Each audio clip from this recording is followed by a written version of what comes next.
just can't wait to touch my baby skin. I'm not even pregnant, girl. I'm talking as if, although I wish, but you know, I gotta wait before marriage, you know. We'll see that after. But I do want kids, all right? I don't know about you, but I do want kids. I don't know how many yet. I know for a fact that I'm gonna teach my kids early about skincare, and I'm gonna teach my kids about some specific things. I just thought, you know what? Why not make like a list of the 10 most important things that I will teach my kids about skincare that they'll have to learn early, like as soon as they become conscious. First of all, of course, always wear your sunscreen daily, like daily. There's no day where it's not necessary. Very expected, but that's because it's so important. Dermatologists always claim it. It's been studied, it's proven. You need your sunscreen daily. I think I won't even have to teach them that really, because they'll just see their mom applying sunscreen to them every day, reapplying every 2 hours, but they'll thank me later because they will catch the habit, you know. It will be innate for them, so I don't really care if they get annoyed with this. I will also teach them, of course, that they do need around 2 to 3 finger length of sunscreen on their skin. I mean, face, neck, and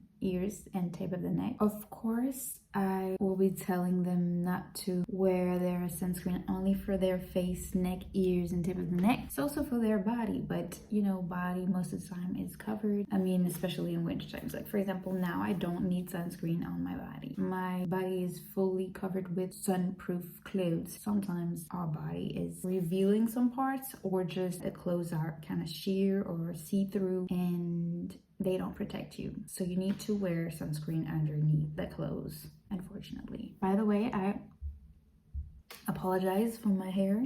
It's not dry yet. I'm not really professional, but we're dealing with it. I don't really have time to wait. I've also done a dye. I don't know if you guys noticed. I dyed my hair black, but yeah.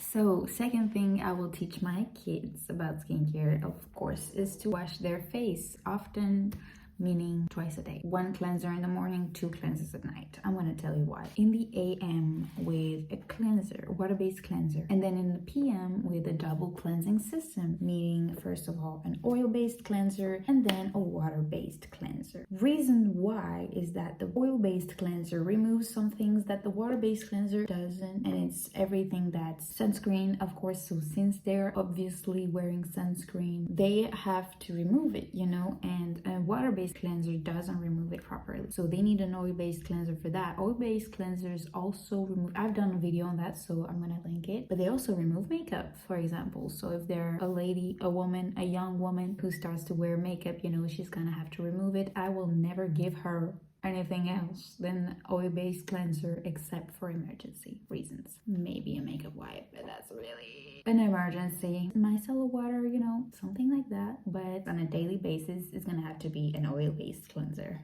Okay, mama said it. So there's no need to double cleanse at night if you haven't worn makeup or sunscreen. The thing is, you should be wearing sunscreen every day. The only exception is if you're indoors, if you're really far away from the windows where you cannot see the sky. Right now, I should not even need to wear sunscreen if I stay home all day. So yeah, let's just say that by default, you're gonna need to wear sunscreen every day, because there's very little days in the year that you're staying home all day, far from the windows, in the dark. Let's be not depressed. I've been there, but girl, you need to get up, get some sun and some light in your life. What I want to teach them is having a gentle water-based cleanser is really good for all skin types. Of course, there are some good options for certain skin types, like for example salicylic acid cleanser or benzoyl peroxide wash for acne-prone skin, but they're good with any gentle water-based cleanser that's gonna not strip their skin. If your skin is like squeaky clean and your skin is really tight after you cleanse, I would much rather you use a hydrating cleanser, like for example a CeraVe hydrating cleanser, or for example the Cetaphil gentle cleanser. Even if you don't have dry skin, you know, even if you have acne, oily skin, that's something they're gonna need to know when they hit puberty. But before that, they're gonna have just normal baby skin.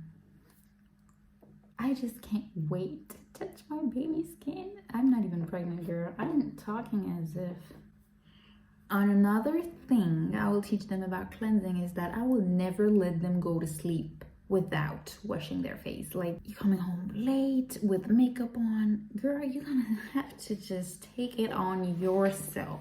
Build that patience for like an extra 10 minutes and do your skincare, okay?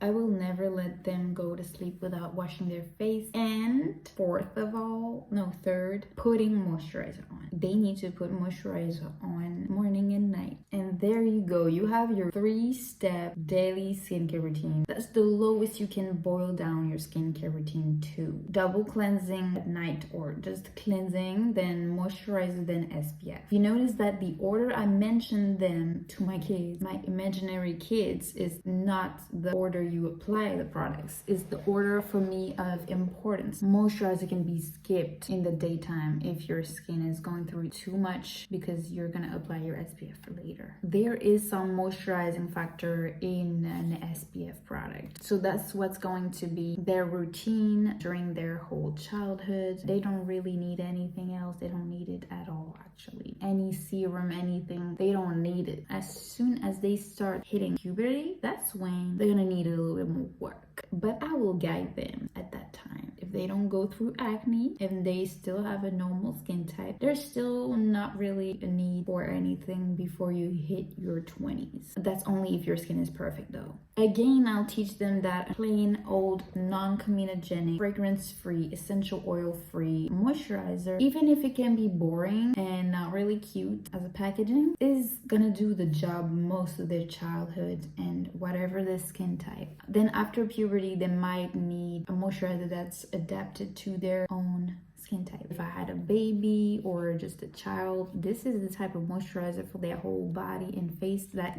perfectly works well. It's a hydrating cream, soothes immediately, hydrates intensely, non-comedogenic, and high tolerance, sensitive skin. This again is something that could work for any skin type, even though it says more for dry, sensitive skin. Even now I use it, so like, I'm 24. It's not just when you're a kid. I use this in the morning because in the morning your skin needs more protection. So this is something else I will teach them about moisturizing your skin. At night you can wear like lighter gel, lighter consistency, because at night you often follow up with many more steps of hydrating, you know, serums and oils and stuff. A sleeping mask. In the morning you're just gonna wear like one serum, moisturizing sunscreen, you're good to go. And you're gonna face during the day more harm caused by free radicals like air, temperature, pollution, etc. For example, if you're wearing a mask, thankfully we're not doing anymore, this is the type of moisturizer you're gonna need because it's thicker, it's gonna protect your skin from the friction of the mask. But I have a video on maskne also, so if you want to watch that, feel free to do so. The fourth thing I will teach them is that pain is not part of the process. If it stings for longer than a minute, rinse it off. That's gonna be the golden rule, especially when they try a new skincare product. Even more especially if they use a chemical exfoliant. Well, that's not gonna be in their childhood, that's gonna be more in the teenage years. That's gonna be something that's gonna stick with them their whole life. There's a common misunderstanding that pain means that it's working. It's working! It's working! So when they come to an age where they want to try weird stuff like a peel-off charcoal mask with literal glue in it, I hope they remember this. As heat on your face, crazy chemical peel that will be stinging your face for 30 minutes, or just a clay mask that's gonna crack on your face. All of that is a common misunderstanding of what powerful treatments should be. They shouldn't hurt. Chemical exfoliants can sting for like 10 seconds, 30 seconds. If they sting for more than a minute, they're probably not the right thing for you. Fifth thing I would teach my kids is DIY skincare is not better. In fact, it's worse or just useless. I hope that they don't go through that stage where they want to DIY everything like we all did. I mean, if you're my age, older, even younger, I know it's still a common thing because it feels like you control what you put in your skin, the creams and everything that you buy in grocery stores do not act as quick as we want to. So we find that miracle remedy, that natural thing that's gonna take you 10 minutes to create and 10 minutes to apply, and then you really do believe in that, right? Don't you? I'll teach them that DIY might be fun, but it's causing a lot of damage. I'm thinking, for example, of lemon juice mask. Even worse, like some people just put a sugar lemon and they rub it. Sugar and coffee scrubs as well. Steaming your face for like 10 minutes or 15 minutes above a boiling pot of water. Not, but literally, you're like 10 centimeters above it. I've done that several times in my teenage years, and I truly believe that it would open my pores and clean everything. You cannot open pores, darling. You cannot. It just doesn't work like that. It's not a muscle. So some DIY masks can be fun to make with your kids. I agree, but something very harmless, like for example, yogurt and honey mask. That would be fun to make, but it's just gonna be a fun quality moment with your child and it's not gonna do anything. You might as well use a moisturizing mask made cosmetically in a lab, you know, because this is gonna hydrate your skin like 100 times more. Just saying. Baby, you and I will fall in love.